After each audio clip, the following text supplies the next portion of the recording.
Sidikiran yakun khalini nogo hadarka police tei BSF laitanai sangrong soni horo Sunamura thanani police ni thani hoja koktuma sogoi mani a hoja koktuma raksoi 81 BSF rogno logyo tui joint raid laikha Sidikiran yakun khalini nogo tei romi laikha bono tei bini thani manka kobanga rangmorok ni Sidikiran rok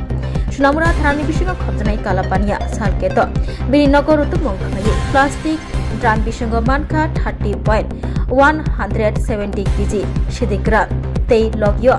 TR03Q0568 number ni Hyundai malkhungbo manka Sunamura thanani police khakamu o malkhungbai no Sidikiran dokto yaktun khlaija guna hnai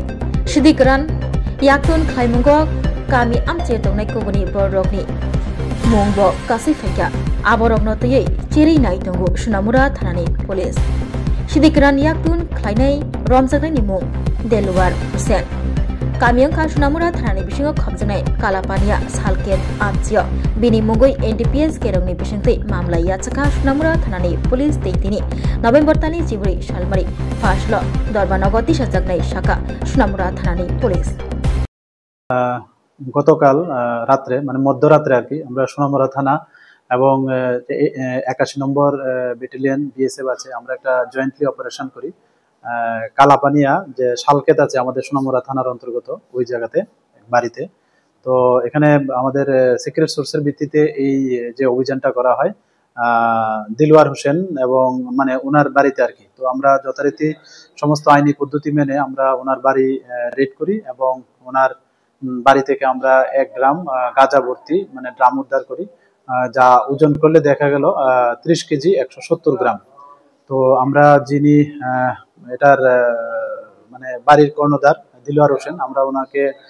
detain করি এবং আমরা সমস্ত আইনি পদ্ধতি মেনে যা formalities আছে সবকিছু মেনে আমরা সোনামুড়া থানাতে আজকে মানে ভোরবেলা ওনার এগেইনস্টে একটা মামলা নেওয়া হয় আমাদের সোনামুড়া থানাতে তো আজকে আমরা ওনাকে আমাদের যে মহামান্য আদালত আছে ওখানে প্রেরণ করছি এবং পুলিশ রিমান্ডও চাচ্ছি তো আমরা প্রিলিমিনারি ইন্টারোগেশনে ওখান থেকে অনেক নাম বেরিয়ে আসছে তো আমরা এগুলি ভেরিফাই করছি আমাদের যে সিস্টার এজেন্সি আছে প্লাস আমাদের যে বিএসএফ এর যে এজেন্সি আছে তো আমরা সব মিলিয়ে আমরা দেখছি যে এগুলির মানে কি মানে সার্বতা বা এগুলির কি এভিডেন্স আছে তো এগুলি ভেরিফাই করে আমরা অবশ্যই তাদেরও মানে আইনের আওতায় নেব